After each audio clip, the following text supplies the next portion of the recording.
G'day there, Signets and Swanlings. 2012 Premiership player Nick Smith here. It's my pleasure, as always, to introduce a bevy of bloods, a fan podcast of the Sydney Swans Football Club, brought to you by Noddy and Stevo, a pair of red and white tragics. So pop on the kettle and settle in as the boys had an in-depth chat about the Swans' last game, the Swans' next game, and a little bit about footy too. This is Nick Smith signing off until next week's episode. But in the meantime, remember, be good to your bloods and they'll be good to you. Welcome back to a bevy of bloods. I'm your host, Noddy, and today I'm joined once again by Chris. G'day, Chris. How you going, mate? Good, Noddy. We've got a lot to talk about this week. We certainly do. In this episode number 32, we're going to be reviewing the Swannies' round 3 game. So fluff up your tail feathers and settle in for a definitely biased yarn about all things to do with our beloved bloods. Last Thursday night, our Sydney Swans were defeated by the Western Bulldogs by 11 points with a final score of 9-17-71 to 9-6-60. Okay, mate, first impressions, what do you think of that? Oof. Well, it was a tough game of football to watch from every angle. Look, football from Sydney wasn't particularly grand, as we'll talk about and try to dissect. The kicking by the Bulldogs just kept us in the game, and that was a bit shocking to watch. Poor performance by the umpires, as far as we can tell, and we'll talk about that as well. And yeah, look, not the best game of football to watch. And talking to some of the fans on the way out of the stadium, the commentary was there as well. Everyone was kind of considering why they got out on a Thursday night. But look, clearly some emotional hangovers going on by our boys from the week before. So I think we can take away from that. And I think it's I think we could take away a positive note in that's probably the worst game we played for a long time. And I think that's more a positive than a negative. Yeah, okay, yeah, fair call. That's right, you went down there, didn't you? You had a good time in general? Yeah, pretty good. I went down for work and got out to watch the game. But yeah, MRVL is an interesting stadium. It's seemingly perpetually always half built. But yeah, look, the fans that were there were in pretty good stead. So all in all, yeah, good. Loving the look day. of those cup holders in the back of the seat there. Hey. Oh mate, like 10 out of 10. If you're going to take anything away from MRVL, you're going to be saying that the cup holders behind the seats were 10 out of 10. Awesome. All right, mate. As you said, we're gonna dig into the free kicks later. But look, you just can't kick one goal in a whole half and expect to win, right? I think one of the commentators said that it was our equal worst half under Longmire. And we've been very successful under Horse. So that just goes to show, as you said, one of the worst games we've seen in a long time, and that is a positive. I agree with you. In a nutshell, tight zone defensive structure forced us to kick long. Dogs flooded the contest.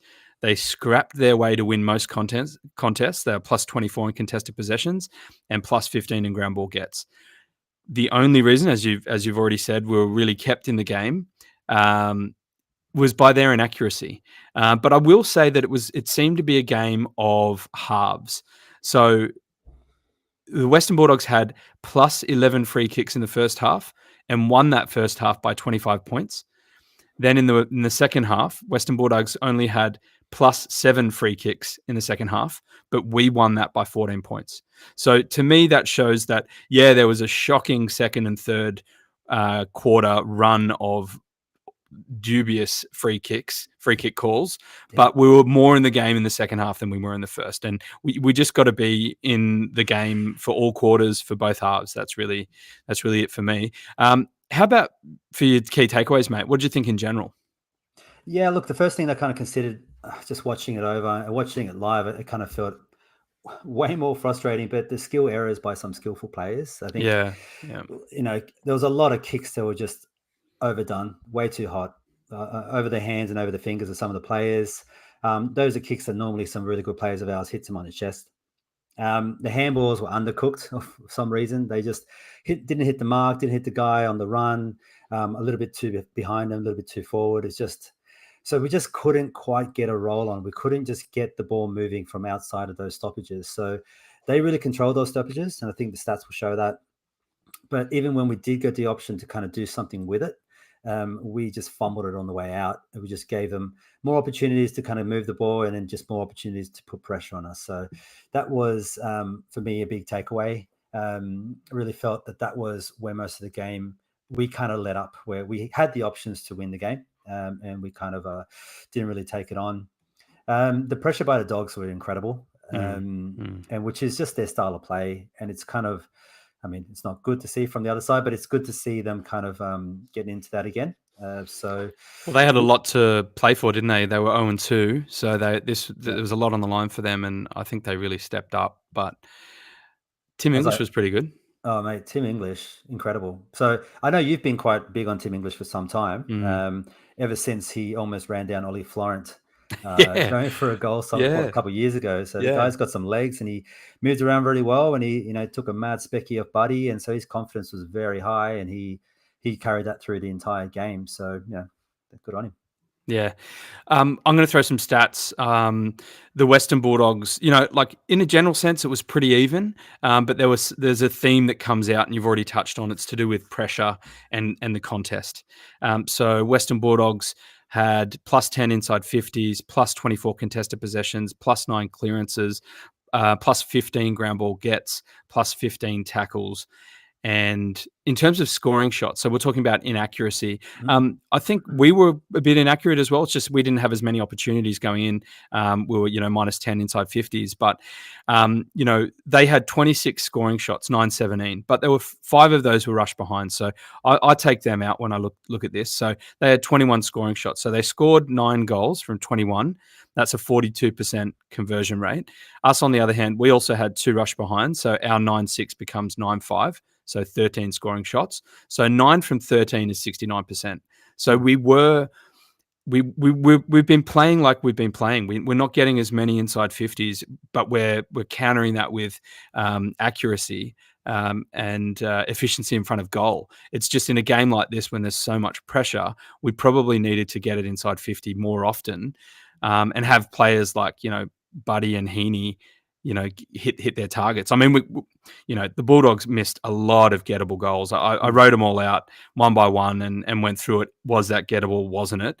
I think at least half of the taking out the rush behinds, probably half of them were gettable. So it very easily could have been a bloodbath. They really had the yips. Like some of the goals that kind of 50-50 gettable, like a goal from 35 out with no angle or a low angle is, in all fairness, by any forward, a gettable goal, and probably should be a goal 9 times out of 10. Yeah. It really felt like they didn't take those chances. Like those goals that, that sharper kick that they could have had just wasn't there. I mean, Waitman probably kicked a couple shockers, but also kicked a couple of beauties along the way. Yeah. But one thing for our team is that the backs did do was kind of not really give them too easy goals from standing right in front or right in the box. Couple they got behind us a couple of times, but you can kind of take away a few decent things away from it, and that they didn't have they kicked 17 behinds, for crying out loud. And a portion of those were because of the angles they had to kick at and the opportunities that we kind of didn't let them have. So we walk away from this with some optimism. But one thing I would want to touch on, and I think we should on behalf of all the Swans fans, is the free kicks. Happy to, mate. Happy to. I've been very vocal about this over the years. So I thought I owed it to not only myself, but the other Swans fans. And I think we were talking before we started recording, we realized this week very clearly that there's 2 types of, let's say, AFL fans, right? Mm-hmm. They're the ones who see the free kick count and cry bloody murder and fair call. And there are those fans that see it and say, so what? And look, I think there's merit to both of those camps. I do. But in the study that I did, I saw someone on one of the groups say, since 2016, this has been the stats. So I thought I just wanted to dig into that a little bit more. Since season 2016, the Sydney Swans have played the Western Bulldogs 9 times, including the grand final in 2016. From those 9 games, Western Bulldogs have won 6 times. We have won 3 times. From those 9 games, the free kick count has been won once by Sydney in 27-19 by +9 differential, drawn once, 22 each in 2019, and won 7 times by the Bulldogs. From our 6 losses, we have always lost the free kick count. Again, the closest was the drawn count in 2019. From our 3 wins, we have lost the free kick count twice and won it once. So here are our 3 wins over the past how many years is that? 6 or so years, right? Season 21, round 17, lost the free kick count differential of -13. Played at Marvel, but we won by 19 points last year. Remember, Jordan Dawson was awesome. Yep. 2018, round 4, lost the free kick count. Again, differential of -13. Again at Marvel, but won by 7. 2021, round 17, won the free kick count +9. That's not right. That year's not right. Sorry, that's a typo. I'll double check that. It was earlier. I want to say around 2017, probably. But we won by +9 differential, played at the SCG, and won by 46 points. So here are my takeaways, mate. We can win against the Western Bulldogs even when we play away. We can win against the Western Bulldogs even when we lose the free kick count. Our biggest win, +46 points, came from playing at home and winning the free kick count. Aside from the 2016 grand final, -12, still brings a tear to my eye. We have been able to win games even when we lose the free kick count by up to a differential of 13. However, we're 66% more likely to lose when we lose or draw the free kick count when we play against the Western Bulldogs. Sure. Look, and also while we're at it, the Swans fans that put all this on Facebook, that made a really good assessment. His name was, I'm going to bugger up this last name, John Sotsikos.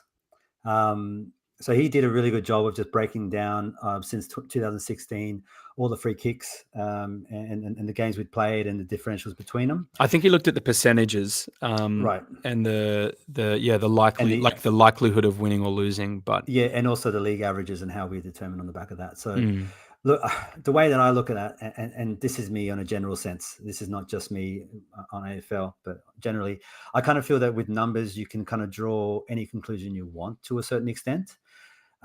If you're looking to find the numbers to agree with your ideas or your theories, then you'll find a way to make that happen.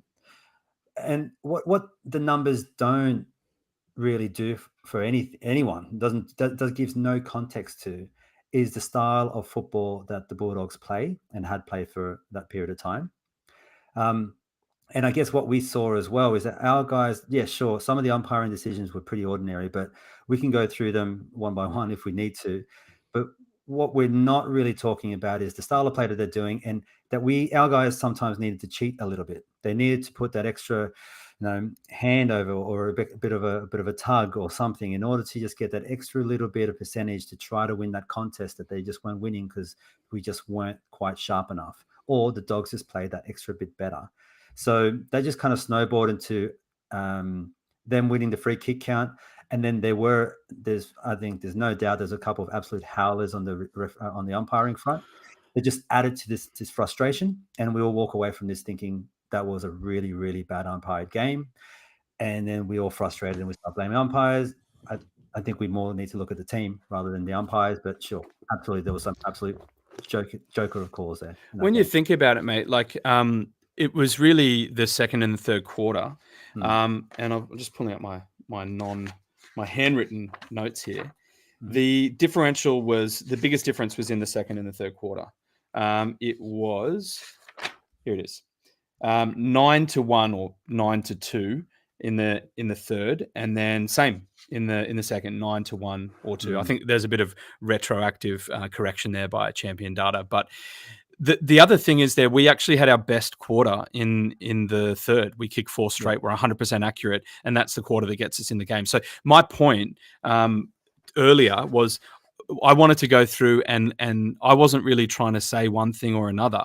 I'm just looking at the results from since we played in 2016 and drawing nothing premeditated, but just simple conclusions. And what I think here is that we actually had a chance to win because they were inaccurate. It wasn't really the free kick count that made us win or lose. I mean, sure, it'd be better if we had a bit more of a run through the ground when we didn't get those calls in the second and third quarter, but it wasn't really the thing that stopped us, and I actually went through in the first half of the game and looked at every single free kick and what it was, who it went to, what for, what was the consequence, the immediate consequence. Like, so sometimes it was led to a inside 50 or set shot on goal and then a goal, or other times it was just general play. And, you know, their free kicks didn't always lead to like game winning moments, you know. So, and you actually, lifesaver, I'd done the first half and I was like, this is taking me forever.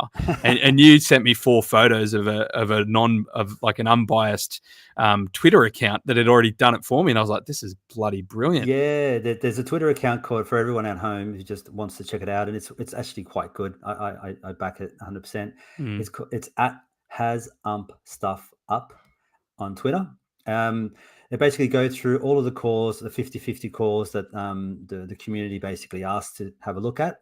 And they pick some of those and they just address it and try to work out whether that's a true call or not. They did a pretty good analysis of the whole thing, and they walked away from it saying, despite a couple of howlers there, and despite the whole community screaming for the umps to be replaced on the spot, they kind of walked away from it thinking, yeah, there was a few bad ones, but they all kind of seemed 50-50 in the end.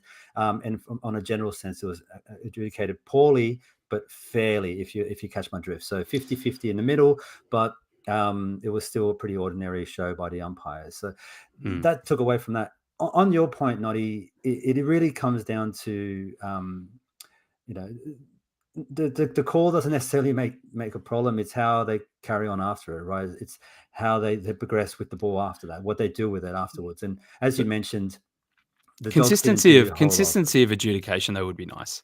The consistency, it would 100% be, you know, nice. There was a dangerous tackle, right? Warner. I mean, Libba did that twice throughout the game. Yeah, like the same action. There's no doubt in my mind, and I think in the community, that it was a poorly umpired game. But I guess what you're saying, I don't want to put words in your mouth, but what I'm definitely saying is that wasn't the reason why we lost. It wasn't nice. It wasn't pretty. It made from a very ordinary game of football. But it gives Swans fan an easy out to so this is why I wanted to do this study again, and that's why we've both gone, okay, there's a couple of types of AFL fans. It's easy to latch onto a clear, like a very big stat difference, especially something as emotionally driven as free kicks when we lose. But last year we lost the free kick count and won by 19, so we weren't really complaining about it then, right? So that's right. Yeah, that's the trend, I think. But I will say thank you for sharing that Twitter account, because it was completely unbiased. Like, I was like, they missed this kick out, the free kick to the Swans, this one. But those guys were good because they did both sides. It was really cool. And I will finish this up here and say, other than the Swans and Western Bulldogs focus, at the end of round 3, Western Bulldogs are sitting first on free kick differential, plus 30, and we're sitting dead last on minus 21. They're averaging 7 free kicks a quarter, and we're getting 4 free kicks a quarter. That's right. Our game, whatever it is that's going on, I think it was just mostly this game that just drove us into the ground there. But we have hit rock bottom in this. So we need to look at this from a couple of different angles. Like, as you mentioned, you can either look at it from assuming the umpires there's some kind of conspiracy, which I'm not ruling out. I'm just, especially 2016. Look, yeah, hey, we can talk about it another time. I would think they were plus 99 that year, Chriso. They were plus 99 differential. Yeah, well, ridiculous. Okay. We can talk about the conspiracy another time. I'll put my tinfoil hat on and we can go on about it. or we can kind of look at it and go, what is it about our game style and the way that we play is forcing umpires week in, week out, different umpires, to make calls against us. So it's not just us though. It's Bulldogs against many other teams. So yeah, I think this is more of an AFL question for like when the Bulldogs play. You know, and so, but, you know, the other thing is, you know, it's going to be the same for every other club, like we've realized. You know, sometimes you win the free kick count and you lose. Sometimes you sometimes you lose it and you win. Yeah. You're less likely to complain in the latter. And we're complaining because it's the former this week. And we're emotionally connected to the experience, to the nightmare of 2016 and the Western Bulldogs. Yeah, like it did not help make this game any tastier for us, because we not only did we walk away seeing our team play ordinarily, we saw the Bulldogs really beat us in places that we shouldn't have. Yeah. All contested possessions, it's like 50, all that kind of stuff. But what we weren't doing but the umpires did not help us. And so we walk away from this just feeling absolutely deflated. And so we just assume that the whole world is coming down to get us. And the truth of it is, I think that we have some young players that just absolutely showed it. We've had some old players that looked a bit shell shocked and a bit drained. Yeah. Maybe a few many tequilas after Buddy's big one. Maybe a few too many head rubs by most of the Swans fans. They've all got mild concussion. Mild Mate, concussions I put it to you right. now, though. If we had snatched that game Mm. and with the free kick count as lopsided as it was and some of those key stats around stoppages and contest, we'd be laughing. We'd be we'd be like, we didn't deserve it. You know, I feel bad for the Bulldogs. That's what we'd be saying, I reckon. But yeah, and the Bulldogs did the best that they possibly could. They couldn't have done more to try to give us that game. Yeah, I know. Genuinely could not have. But hey, thanks Bulldogs, I guess, for trying really hard to give us a crack at it.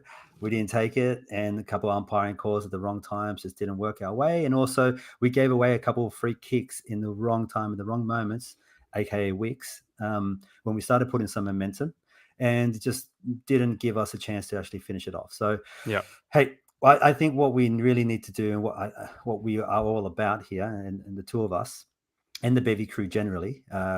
So we're all about kind of learning from the experience. What did we see? How do we take emotion out of it and actually see how to apply the team and what happened with the game, and actually what we can take away from it. And I personally think that we've got a couple of changes to make in the team, but nothing too drastic. And what it basically shows me is that we've got a couple of things that we need to fix. And one of those things that we probably need to fix, and we'll go through it maybe a little bit, would be coming out of our defensive half. Coming out of the deep defense at the game was pretty ordinary. We did not move the ball fast. The Dogs locked up every opportunity we had. We could not get a run in. We couldn't get someone scooting past and try to get some extra mileage. Blakey had a good game, but it kind of seemed like he was playing it more in front of the ball than behind it, like he might do some other times. In the Blakey position as well, he did have a good game, and we've determined, no spoiler, we've determined he was probably the better player on the day. But his his impact into those inside 50s, he had a really good game inside 50s, but his real impact is to us to get it around the centers, then to have that run on, to swing it through and then get it real deep into our 50. 50s were quite shallow. If they were 50s, Buddy was tagged by 2-3 different people. Which is not uncommon. We see that a lot. I think it was the ground ball gets then. They were killing us there as well. Yeah, exactly. We were probably too tall in that aspect, which is another point we can kind of talk about. So there was a lot of things that I weren't happy about coming out of defensive line. Although we stopped the ball really well, we're doing a really good job of stopping the ball in our side.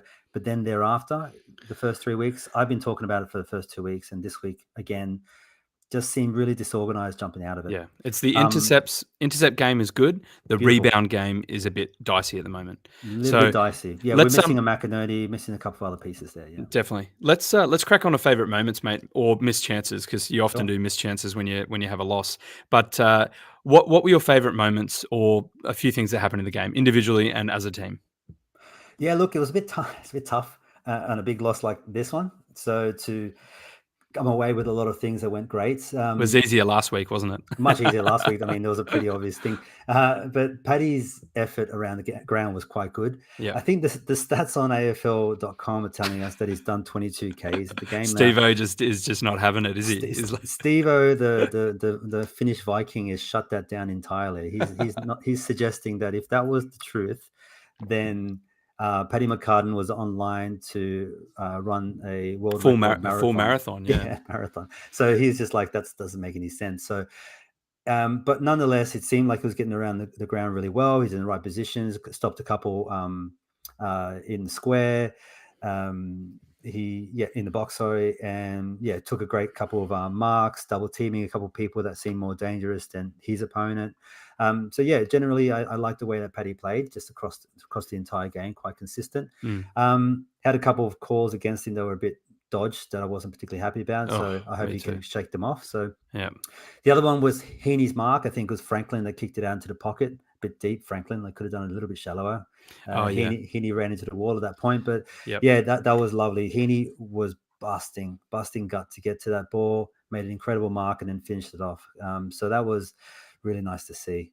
On a general team effort, team moment, I guess, would be just the way we did bounce back.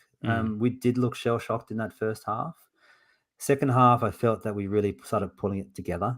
And the players that needed to quite started doing. I think Lloyd started playing a bit better. Warner. So we'll talk about them. But on a general sense, I kind of was happy the way we reacted. Like I said, the Bulldogs did a really, really, really good chance of trying to give us the game. And for the most part, the team did try to take it. So, that's the one thing I take away from this. It's quite a mature effort towards the end there. What about yourself? Hey, mate, for me, I just loved Ben Ronk's goal. It Beautiful. came at a really pivotal time. So he was the medical sub. He came on for Hickey, and we'll talk about Hickey later on.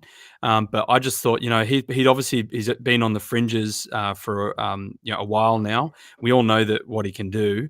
I wonder if he's just been out with injuries since he pretty much kicked those 7 goals.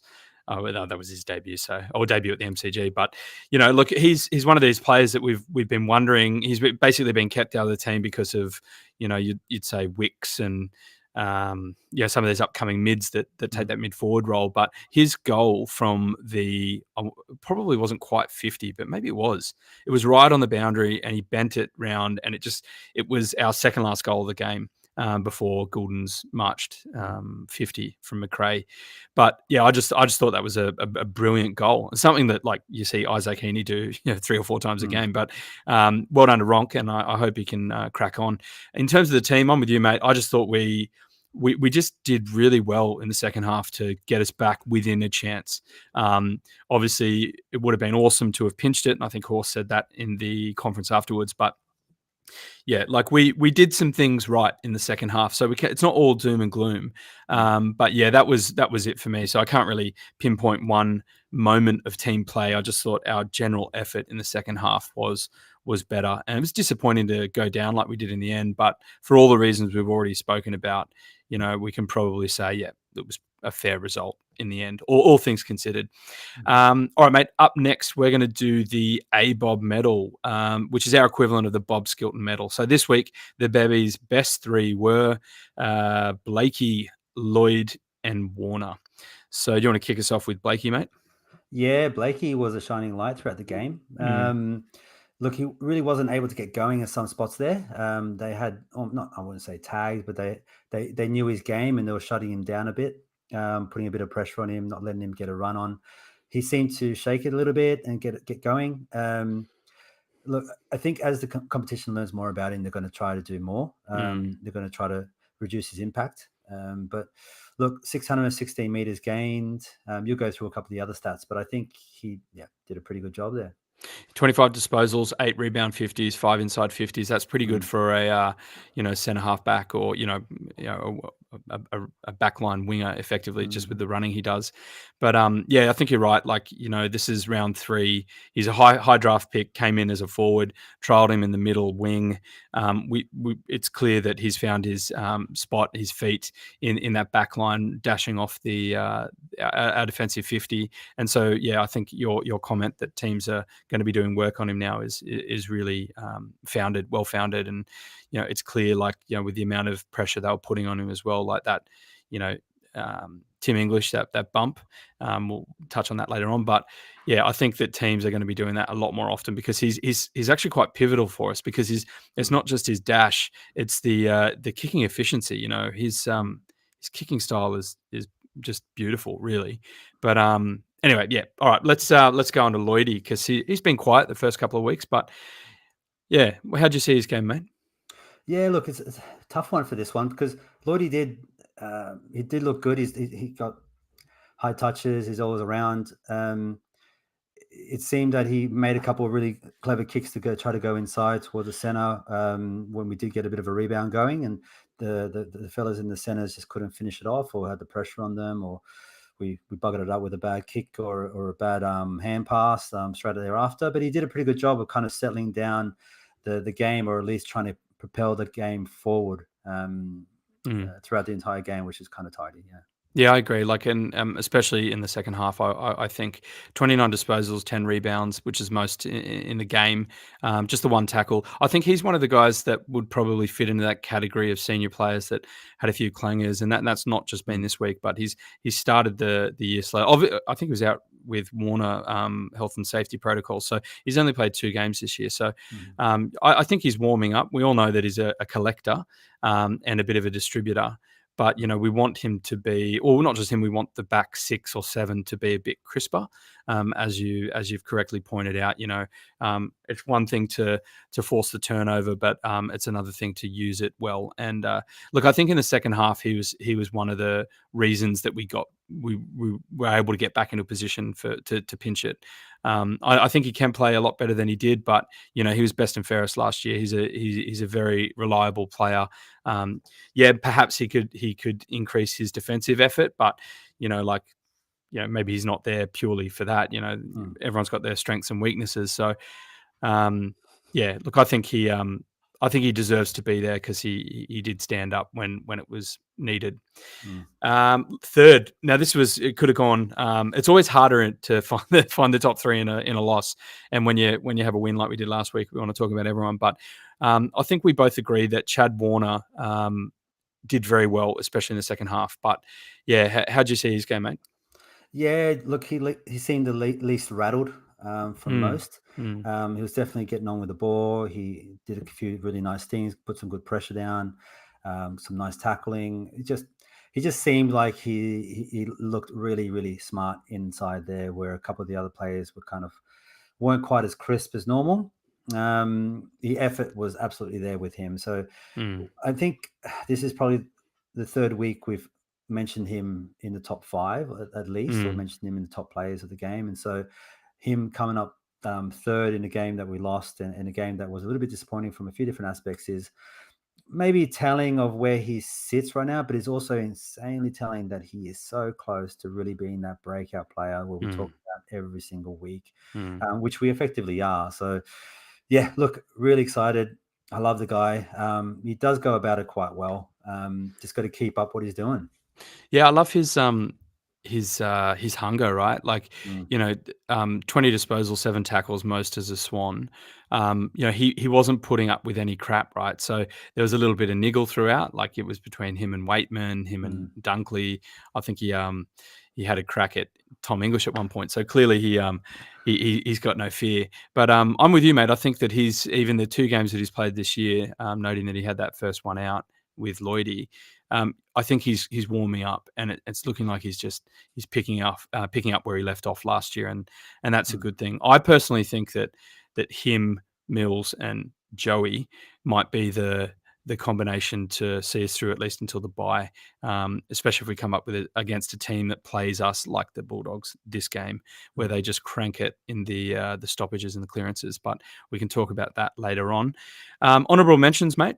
Who else do you think played worthy of a mention? Yeah, look, before I touch on those, and before we touch on the next couple of players, I do want to say that Blakey Lloyd has been given 1 and 2 this week, did have a few clangers, and I think that's a description of the entire team for the week. Would you be fair in saying that? Yeah, I agree. Yeah. So I think what we're saying is that across the board, from top down, we were just a bit flat, weren't quite as sharp as we should be. We only needed to turn it on that extra 5-10%, and then we would have been absolutely blasting them out the park. So a lot of good takeaways from this. Look, honorable mention, I'd probably say the McCartan brothers. I love the way they were going about it. They did really well. Like I said, I think they stopped a lot of good possession in really dangerous places. Obviously, they let in a couple, but for the most part, I think they did a really good job. Yeah, look, I'll just add to that. Like, Tommy had a few clangers in that first quarter, but really bounced back in second, third, fourth, and was really like they work so well together, don't they? Really, like, so if Tommy's holding the key forward, then Paddy will leave his, peel off, and then come in and intercept, and vice versa. They're still working it out. As we said, it's kind of like it's an experienced back 6 and 7, but they're still trying to find their feet and gel. But the McCartan brothers, it's fantastic, isn't it? Anyone else, mate? Probably say Heaney was okay. He did a couple of really great, skillful things, but I'd even go so far as to say that he kind of seemed the most shell-shocked. But Yeah. yeah, look, he continued to do good things. He was busting around pretty hard. He was really going at the ball as hard as he could, putting some good tackles on people, getting physical, trying to do something to lift the team. I think that was apparent. It wasn't the most sharpest game by him, but he definitely was doing his thing. And I think the consistency with Heaney is really good week in, week out. Yeah, I mean the one thing that was probably missing from his game this year, this round, was the multiple goals, right? So I think he only kicked one, right? I think only the one, yeah. Yeah, but I mean he certainly didn't kick 5, so I think that's the thing. We judge him pretty harshly when he doesn't kick a bag as a mid forward, but he's still doing some pretty good things out there. For me, mate, I think look, Goulden, he wasn't as prominent, and no one was really, as we played in the first and second round, but he was still doing some very smart things, active around the ground. I actually think him and Franklin were, in the third quarter especially, and probably more so Franklin, I even think maybe Buddy played better against the Bulldogs than he did in his 1,000 game, even though he kicked 4 and, it was an amazing night. But yeah, I just think his general field play, like he was working so hard, like he would often be in the back pocket trying to make things go, because he's got that beautiful field kick. But yeah, I think that Goulden and Franklin combine really well to one another. And I think those two guys, did enough and had really good effort. Definitely worthy of a mention at this point. Yeah, I think that's a really good point, actually. I mentioned the Chad and Heaney last week of always kind of seemingly looking for each other in a way. Like they always, their style of game or the timings, they just seem to see where each other are. It feels like the Gordon Franklin combo is also a bit of a thing. I've got no stats to back it up with, just the iPub test, but Yep. it feels that way. And I think that's pretty exciting for such a young player to have such a good gel with the modern great is great. What is he, 19? Come on. Yeah, he's unreal. All right, mate. Next section is hot topics. So we're going to just have a bit of a general chat about everything, how we pulled up after the match, any MRO, what changes will we make, what happened in the VFL. So I'll kick us off with Hickey's medial. So that was confirmed as a 6-week injury. And the club, sorry, No, I was just freaking out. Yeah, I know. It's a big loss. It's a big loss considering the clearance effort that, he's really been one of our most solid midfielders for, a year and 3 rounds now. So minus the PCL when he was out for a couple of weeks. They're saying that it probably isn't going to be like that, and it's definitely going to be an extended period. So, silver lining is that Petey Boy Laddams comes in now and makes his debut for the Swans. That's already been confirmed. Yeah. He had a pretty good game against, the Suns in the VFL. He had 24 hitouts, 17 disposals, 4 tackles and a goal after an interrupted preseason. So, look, I think this is it's obviously fortuitous. It's a lucky break for him. But it's he's one of the reasons we chased him so hard. Hickey has been a revelation, but he does come with some banged up knees, and we're lucky to, especially with Naismith out. And we obviously have we're blessed with ruck forward options. McLean, Amadi, at a pinch. Probably Paddy McCartan could go in there. We've got Sam Reed who can do that. So look, I'm pretty stoked I'm disappointed for Hickey, but I'm really keen to see how Laddams is going to go this week. Yeah, and as we spoke about last week, didn't we? We said, how do we get Laddams in? Like, what kind of place is he going to take? And we suggested maybe a Logan. He comes in for that. It turns out Logan Lee gets out, and Amadi is the first option. Yeah. But now that Laddams getting the opportunity, I think we're all kind of excited to see what he can do. And I mean, I don't want to put too much pressure on him. I'm not expecting him to turn into a Hickey overnight. But I don't think there's much of a question about how much talent that he has for a young player. So I want him to get out there, put on a good game, be solid, do the right things, and just try to keep the spot for the next week, and just keep doing what he needs to do to make it happen. I'm keen to see his tank. I want to see if he can really get around the ground. Well, that's interesting, because I was actually going to say the Amadi's tank wasn't entirely there, and I don't know whether that's to do with his groin and he couldn't quite get the work in, but yeah, that seemed to definitely be something that was lacking.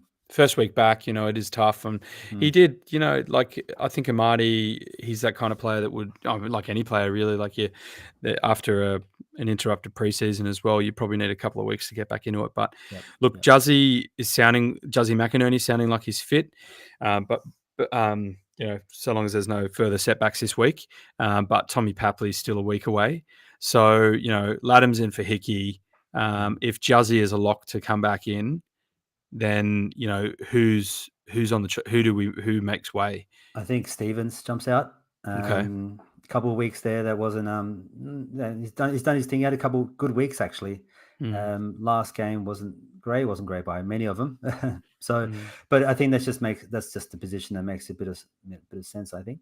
I mean, Ronk came in as a medical sub, so he might be first one out. Do you sit Wicks down to say, listen, mate, we really didn't need that, that last, 50 meter, but it wasn't really his fault. He was already committed to the air, and bloody Keith played for it.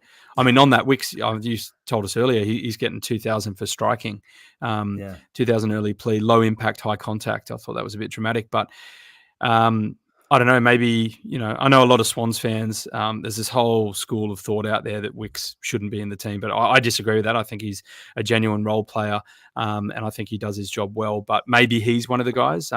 If Logan comes back in, because he kicked 4 goals, took 8 marks and 17 disposals in a pretty obvious sort of statement saying, put me back up in the seniors, does the party come back out? Does McLean have a rest? What's the balance you go with there? Look, touching on the Wicks bit, I've not necessarily subscribed to the fact that he needs to jump out just because he's not kicking goals every week. But this week in particular, I mean, they all played ordinarily, but this week was 3 frees against, 4 clangers, 4 touches. How many tackles did he have? 4 tackles. So, typically okay with the tackles as he normally is. He's kind of trying to get the pressure on. That's his position. Yeah. But yeah, maybe he does need to sit that week off to just cool him down a bit and just go, look, you kind of seem hot-headed. Get down there, do your craft and come back up again. I think he's a player that we do see in the game for a little while for us. So do you reckon Ronk holds, or do we bring in someone like Gussie Sheldrick or Matty Roberts get his debut? Because they both had fairly good games against the Suns. Matty Roberts had 31 disposals, 5 clearances. Gussie had 23 disposals, 7 tackles and a goal. Look, the whole controversy with Wicks, you can multiply it by 10, and that's Ronk controversy with the Swans fans. Like, I think there's a lot of Swans fans that do expect Ronk to be kicking the 7 like he did against the Hawks every single week, and that's what he's meant to be doing. And even him to kick 1 a game is decent considering that's what we need. It's the style of play, it's the pressure on the ball is what we need. Sheldrick was doing that really well week 1. I think personally that Ronk is a very good player. He's got speed, he's got good tackle, good football brain, he can kick a goal. So maybe he just needs more time in. If it's between those two, Ronk and Sheldrick, I struggle so hard to consider who I would bring in. I wouldn't even know. I'd have to flip a coin. One is a player that I think is going to have a long career in the AFL, but that's also, we know he's going to have a long career in the AFL. And so I don't necessarily think speeding him through the process is necessarily the way to go. Whereas I would like to see Ronk have another opportunity for him to hold the position. I look at those small forward positions similar to the problem that we'd had with the backs for a little while there. There was a couple of years ago, we had Amati, had, oh my God, what's his name? Melican, thank you. Had a Leah, and I kind of felt like they were all kind of keeping themselves out of the game. Whoever was playing the best kind of kept that position. That's the way I see that extra small forward role this year in Sheldrick, Ronk, Wicks. Probably Sheether as well. You could throw in there. Probably Sheether will have a crack at it at some point. Yeah, so there's a lot of competition there in the small forwards as well as the talls. So, and I think from what I saw this week, I would like to see more smalls out there. So, hey, maybe there's 2 of them. We're definitely missing a Papley. We're missing a Papley like no one's business. Yeah, we need to make sure we get more goals really than 9. But more opportunities at goal. Yeah. Yeah, exactly. Is it time to put Joey back in the middle? I mean, look, I personally probably would have thrown. Like, I know that he did run through there. I can't remember if it was second or third quarter, but I just kind of get the feeling like I think we all agree that he plays better on the wing than at back. But he plays amazingly in the middle as well. Like, I think we're making room for these up and coming mids, right? We've been saying that for the past couple of weeks, but Ollie had a quiet game, Rowie had a fairly quiet game, the Chad was good, so like. I'm not saying drop these guys, definitely not, because we all I think that everyone had a bit of an off night, but like, I just think when push comes to shove and we're getting beaten off the ball, put Joey back on the ball. What do you think about that? I think that's a pretty fair assessment. I think that's kind of what Horse would be thinking as well. Maybe this week was one of those weeks was like, look, it kind of seems too far beyond us, so let's just keep to our style. I don't think Horse is the kind of guy who wouldn't play to win. Definitely not. At any moment, he would do absolutely everything we can to win all the way through the game. Yeah. So I don't know. One part of me thinks, yeah, look, we get Joey back in there. He definitely has the goods, but maybe the structure of the game of what we want doesn't include him necessarily full time in there. Maybe it's just, and maybe that's what you're suggesting, that we pop him in for 2 quarters at a time, just when we kind of need that kind of extra impact. It's really about that. So the other thing that Swans fans, or I think most AFL fans will, have gripes about, especially when you lose, is not having a plan B when you're getting beaten so badly as we did in the first half against the Bulldogs. Even though if we'd kicked at slightly more efficiency, it would have been a different story. But I think Horse has been criticised over the journey for not having a better plan B. And last year seemed to be the first time in a very long time that we was, I think Swans fans were like, oh, wow, we've got a plan B. We're doing short kicks. We're working the corridor. We're getting inside 50s. We're really efficient. And I think a lot of that was Don Pike's, presence and his game style. And Don Pike's still there. And we're a second year in, and we're honing that. But yeah, I think this was one of those games where some Swans fans were starting to criticise that we didn't have a plan B, and I personally probably would have thrown Joey in there a bit earlier to try and nullify some of that heat from the Dogs. But look, in that look, using this week as the example, if we're going to use that specifically and talk about it, I would say that it didn't necessarily matter that impact. When we were getting hands to the ball, we were just misusing it, and that was everyone. So I don't necessarily think that Joey being in the centers would have done a whole lot for us. I think, but Joey being in the centers for the right matchup with them hard contested ball. Let's look at like a Blues, the way that they're playing at the moment. I think that would make sense. Put your best in there and your biggest, strongest people on those guys, because we lost have some contested possessions, mate, by 24. Like that's his game, contested possessions. But so it's also all the other players' game. Like that's what the Swans, that's what those mids in the first 2 games are good at. So I don't giving them an opportunity to do that, yeah. But I think I just think it's a talking point. I know that some Swans fans, it's from the beginning of the year, seeing Joey in a position anything other than midfield.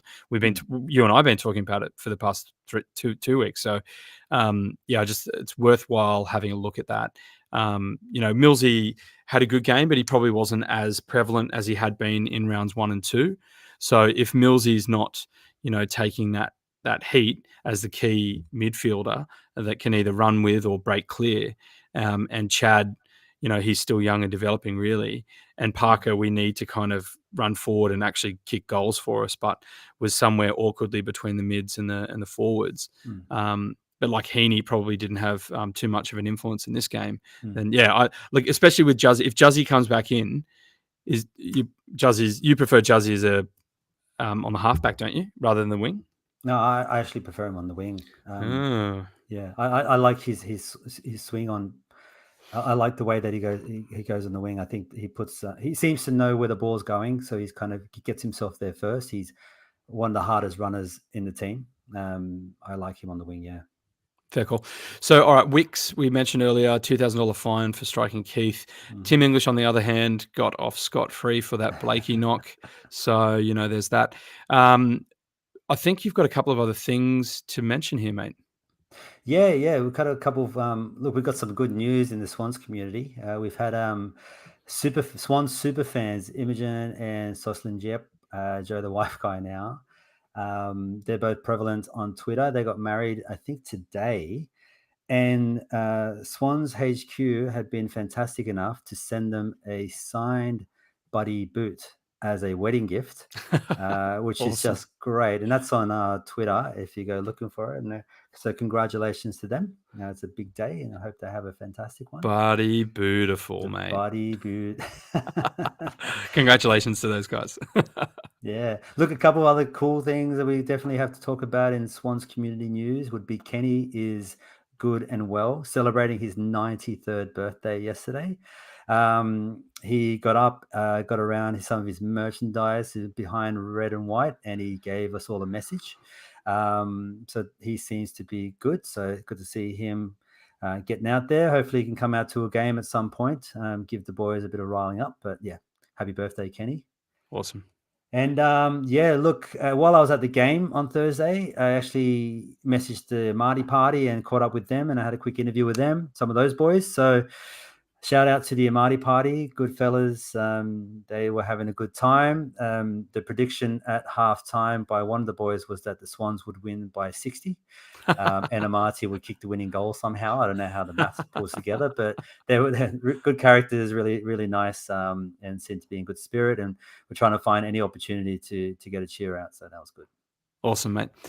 All right, well, we're up to the end now, so we're going to go into one last thing. Obviously, we've got the Roos next week, and we'll release the preview during the week when we have teams announced. But I don't think it'll be easy. Have you got any early thoughts, mate? I've got concerns because, as an example, just so everyone has a bit of context, Noddy and I sit in the O'Reilly stand with what we've deemed the O'Reilly rabble. What Noddy is the O'Reilly rabble, a bunch of us that all sit together and have a good time. We're all mates. Most are dads at this point, and they're all bringing their kids this week because it's a day game, and also it's against North, and so they're not expecting much of competition. Now that's got me concerned because we don't play great against the bad teams. And I really hope that Horse and the coaching staff rile up this team to let them know that this is a game where we need to answer, we need to bounce back. Yeah, What definitely. do you think? Yeah, same, mate. Like the Roos got trounced against the Lions, and as you said, they beat West Coast in round 2, and that was the Waffle All-Star team. And then they got beaten by Hawks, who I thought were on a similar level, but the Hawks have then since played some pretty good footy against some other opponents. So, look, they've got a lot to make up for like 100-point loss last week, and we had a bit of a reality check, I think, against the Bulldogs after the emotional high after Buddy's 1,000. So both teams got plenty to play for.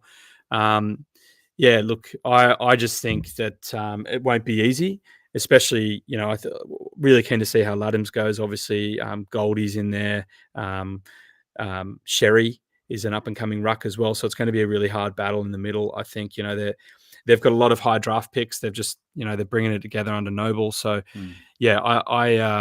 I'm nervous about this one, but it should hopefully be a pretty good day. How about Harps in the chat, the Savo mate? He's like, we're still getting it on it, aren't we, boys? Like, it's because everyone's teeing up, bringing their kid and everything. So. I don't know, that's obviously a G up because the kids are like 2, 4.